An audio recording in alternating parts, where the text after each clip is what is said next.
நமக்கு ஏதாவது ஒரு கஷ்டம் ஏற்படும் பொழுது அந்த கஷ்டத்தில் இருந்து நம்மை காப்பாற்றக்கூடியவராக தான் தெய்வங்கள் திகழ்கிறார்கள்.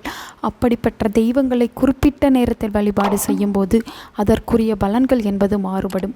ஒவ்வொரு தெய்வத்திற்கும் ஒவ்வொரு விதமான நேரங்கள் மிகவும் உகந்த நேரங்களாகவே கருதப்படுகின்றன. அந்த நேரங்களில் நாம் வழிபாடு செய்யும்போது அந்த தெய்வம் நமக்கு அதிகப்படியான பலனையே வாரி வழங்கும்.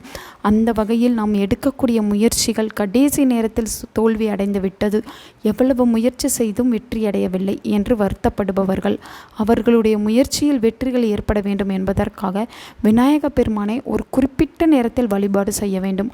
அப்படிப்பட்ட நேரத்தையும் அதே சமயம் எப்படி வழிபாடு செய்ய வேண்டும் என்பதை பற்றி தான் இந்த வீடியோவில் நாம் பார்க்க போகிறோம். காரிய தடையை நீக்கக்கூடியவர் என்று விநாயக பெருமானை கூறுவது உண்டு. எந்த ஒரு காரியத்தை தொடங்குவதற்கு முன்பாகவும் விநாயக பெருமானை வழிபாடு செய்ய வேண்டும். ஒரு சிலர் முக்கியமான காரியத்திற்கு செல்லும்போது விநாயக பெருமானுக்கு சிதறு தேங்காய் உடைத்துவிட்டு போவார்கள். அப்பொழுது அந்த காரியத்தில் இருக்கக்கூடிய தடைகள் விலகும்.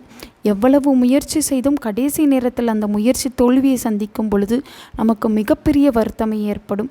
அப்படி கடைசி நேரத்தில் தட்டி போகக்கூடிய பலவிதமான காரியங்களையும் நமக்கு சாதகமாக மாற்றுவதற்கு விநாயக பெருமான் அருள் புரிவார். அப்படிப்பட்ட ஒரு வழிபாட்டு முறையை பற்றி தான் இப்போது நாம் பார்க்க போகிறோம். இந்த விநாயகர் வழிபாட்டை வெள்ளிக்கிழமை அன்று தான் செய்ய வேண்டும். அதிலும் குறிப்பாக வெள்ளிக்கிழமை அன்று வரக்கூடிய யமகண்ட நேரத்தில் தான் இந்த வழிபாட்டை நாம் மேற்கொள்ள வேண்டும். அப்பொழுதுதான் நமக்கு கடைசி நேரத்தில் தள்ளி போகக்கூடிய காரியங்கள் அனைத்தும் வெற்றிகரமாக நடைபெறும்.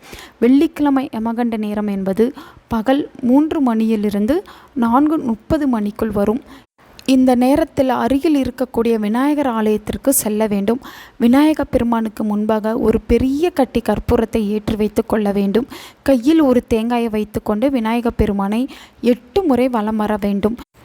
இவ்வாறு 8 முறை வலம் வந்த பிறகு அந்த தேங்காயை கையில் வைத்து கொண்டே விநாயக பெருமானிடம் கடைசி நேரத்தில் தடங்களாகி கொண்டிருக்கும் விஷயங்கள் அனைத்தும் தடைகள் என்று வெற்றிகரமாக நடைபெற வேண்டும் என்று வேண்டிக் கொண்டு சிதறு தேங்காயை உடைக்க வேண்டும். இந்த முறையில் நம்முடைய காரியம் வெற்றி அடையும் வரை ஒவ்வொரு வெள்ளிக்கிழமையும் தொடர்ச்சியாக செய்ய வேண்டும். எவ்வளவு முயற்சி செய்தும் வெற்றிகள் பெறவில்லை என்று வருத்தப்படுபவர்களும், கடைசி நேரத்தில் கை நழுவி சென்று விட்டது என்று கவலைப்படுபவர்களும் விநாயக பெருமானை இந்த நேரத்தில் இப்படி வழிபாடு செய்ய வெற்றிக்கு மேல் வெற்றியை நீங்கள் குவிப்பீர்கள். நல்லதே நடக்கும். உங்கள் நண்பர்களுக்கும் உங்கள் உறவினர்களுக்கும் இந்த வீடியோவை ஷேர் பண்ணுங்க. அவங்களும் இதை பற்றி தெரிஞ்சுக்கிடட்டும்.